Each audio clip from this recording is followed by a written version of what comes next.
So in this video, I'm going to talk about the 4 most common things I see people doing wrong in the gym. And that doesn't mean beginners. Like, I've seen advanced people still getting these things wrong, and then how to fix them. Okay, so it takes a little bit of time to master all the different aspects of the gym. Even once you've mastered the form for the handful of exercises that are most effective, you still have to worry about things like exercise selection for a good workout, plan progression, maybe a little bit of gym etiquette, those sorts of things. But there's a handful of small things that you could change as soon as you know about them that would make any session you do more efficient. They're not even really pieces of form advice that you need an expert to correct. They're just things you need to know about. And they'll also make you look like you know what you're doing. Sound good? Let's do it. Okay, mistake number 1 is just putting the bar back wrong when you squat. This is a mistake that I see a lot of people who are otherwise pretty good at squatting make. And honestly, it's just something that you aren't ever necessarily taught, even by a personal trainer. It's the kind of thing that never really comes up in squatting form guides because it's not technically part of the squat movement, but it is part of like the overall squat. And certainly if you ever want to squat big numbers, it's absolutely something that you need to get right. What you'll see a lot of people do is put the hooks at a height where they can kind of take the bar out of the rack really easily, but when it's time to come to put it back, they have to kind of stand on their tiptoes and kind of wiggle it into position, shrug it over the top, which is not something you want to do when you've got any appreciable amount of weight on your back. And so the fix for this is super simple. Just put the squat hooks at a height that allows you to walk the bar straight back in without kind of lifting it up at the end of the movement. For me, I put them at about like upper chest height, and that works absolutely fine. If you're working with any kind of vertical squat rack, the idea is that you're just going to walk the bar straight in until it hits the vertical supports and then drop it into the hooks. You're not kind of trying to maneuver it to where you can drop it on the hooks any other way. So if you're in a squat rack with adjustable hooks, put them a bit lower. If you're in the kind of squat rack that has lots of different hooks, just change the one that you're aiming for so that it's a little bit lower down. I think part of the reason people do this is because they don't want to feel like they're squatting the bar out of the rack. But honestly, any weight that you can squat for any kind of numbers, you're going to be able to do a quarter squat out of the top of the rack with absolutely no problem. It's not going to take any of your energy. Don't even worry about it. Put the hooks lower, aim for the lower hooks, put the bar back properly. Once you're squatting double body weight, you do not want to have to worry about going up on your tiptoes to put that bar back, I promise you. Bonus tip for this, you should really only be taking 3 steps to get the bar out. Step back, step out. But that is a video for another day. Okay, mistake number 2 is stopping your rowing strokes too short. So when you're on the rower, it's easy to feel like when you've done a push with your legs and a bit of a pull with your arms, the main work of the rowing is done. You don't really worry too much about where the bar's going, you just worry that you're kind of pulling it. And I see this a ton.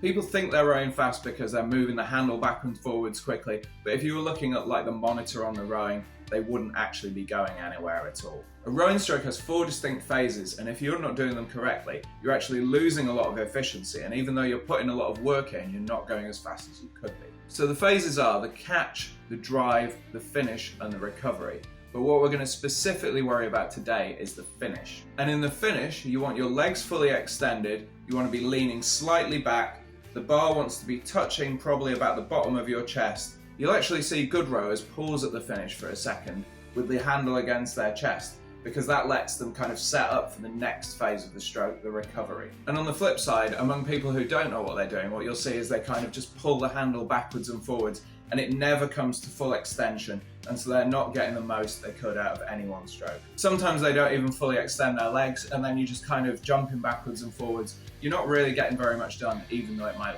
feel like you are. And honestly, if you're getting this wrong, no shade on you. I've seen a lot of PTs just sit with clients while they're rowing, never correcting this. And it's like, fine man, I get it, you're doing rowing as a warm-up, but it's still good to like promote good technique even in a warm-up. So if this feels like something you've been getting wrong, there are a ton of rowing resources on YouTube. Just spending like 10 minutes watching a good rowing video will do absolute wonders for your form.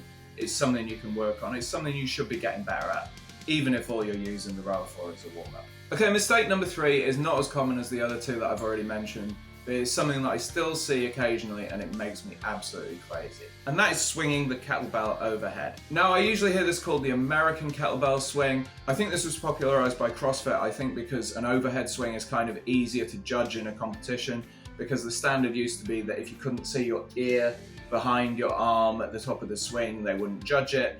But honestly, that's no reason to put it in a workout. The rationale I've heard for it is that it kind of forces you to do more work. Anything going through a greater range is like a is a more optimal exercise, but honestly, that's kind of nonsense for a lot of reasons. So the first reason I don't like this movement is because it puts a lot of strain on your shoulders. A lot of people have shoulder issues already. I thankfully don't.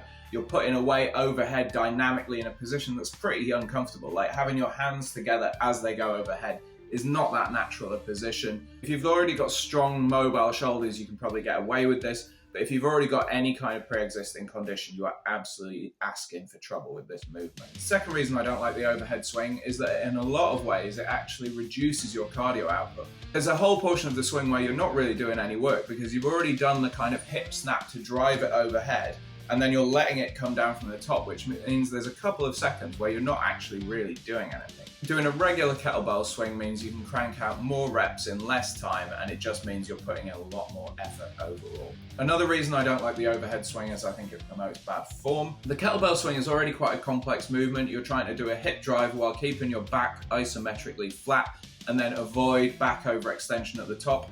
And as soon as you're trying to hike the bell overhead, a lot of that stuff goes out the window. You just forget about that and try and focus on getting it up any way you can. I don't think it's great. But then my main problem with the overhead swing is simply that it forces you to use less weight. If you can overhead swing an 8, you should be regular swinging a 16. If you can overhead swing a 16, you should be regular swinging a 24. There are guys overhead swinging a 32 in the CrossFit Games, but those guys could probably be swinging a 48 or 60 kilo kettlebell. You might not have to swing it as far, but you're still generating the same amount of power, if not more, by swinging it with correct form to like a reasonable height. If you're using the kettlebell swing to develop the muscles it's really designed for, i.e. the glutes, the hamstrings and the core, then what you really want is a heavier weight, not more range of motion. So if you've been swinging overhead, switch to a heavier bell, swing it a little bit lower, you'll be amazed by how much more of a cardio hit it is and how much more effective it is for your legs, your glutes and your core. Okay, mistake number 4 is something I see about 90% of people doing this movement getting wrong. And this is one where you could argue that the move you're already doing is technically kind of right, but it's just not the most efficient way to do it. So currently the world record for holding a plank position is about 9 hours. And there's a reason for that, and that is that the regular plank is actually not that difficult to do. If you're kind of holding what most people think of as a regular plank position, like body kind of straight, feet a little bit apart, hands clasped together, you can probably hold that for a decent amount of time. Don't get me wrong, plank is tough for beginners, but as soon as you put a little bit of time into it, like you've probably noticed how easy it is to go from like 30 seconds to a minute and then from a minute to like 2 minutes or 3 minutes, especially if you're prepared to cheat the form a little bit. If your hips start to stray up or down or you start to sag a little bit in the middle, you're not really getting the benefits of the plank anymore, but it still feels enough like the movement that you can kid yourself you're doing it and doing it effectively.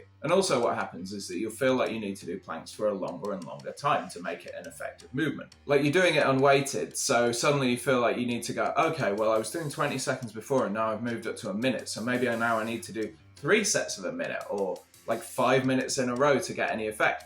And honestly, if you've only got half an hour or 40 minutes to work out, then that's a pretty decent chunk of your workout. So what I would suggest instead is to do something I've heard called the RKC plank. I call it the super plank. Really tighten up your form, make it into a much tougher movement, but also make it more effective. And basically, if you've already been cheating the regular plank, the super plank just involves kind of reversing all those cheats to make the move harder again. So the basic form pointers are, if your hands have been clasped together under your head, you bring them out further so you're losing stability. You bring your elbows closer together so you don't have as wide a base of support. You bring your feet together so you don't have as wide a base of support. You keep your body tight to ensure that you're in a completely straight line for the whole time you're doing the movement. You keep your thighs and your calves together. And then once you've done that, you just brace as hard as you can. You keep your abs tight like you're expecting to get a punch. You keep your lower back tight like you're expecting someone to push you over. You use the plank for what it's supposed to do, which is to train your body to resist movement in different directions. And a huge benefit of this is that it barely takes any time compared to the regular plank. Like if you're doing all these things correctly and you're bracing as hard as you can, I'd be amazed if you can hold the super plank for more than about 10 to 15 seconds, even if you can normally do like a 2-minute plank regularly. So it's more efficient, it's more effective, it takes less time, it kind of makes you look crazy in the gym, but that's a small price to pay for a much better movement. You might never get to a 9-hour plank this way, but honestly, who has the time? And that is it. Those are the 4 smallest mistakes you can fix to make your workout routine less dangerous and more effective. If there are other things you think I've missed, I would love to hear about them in the comments. If you change any of this stuff and it works out for you, I would love to hear about that too. Please do hit me up. Handles in the comments. Have at it. Good training.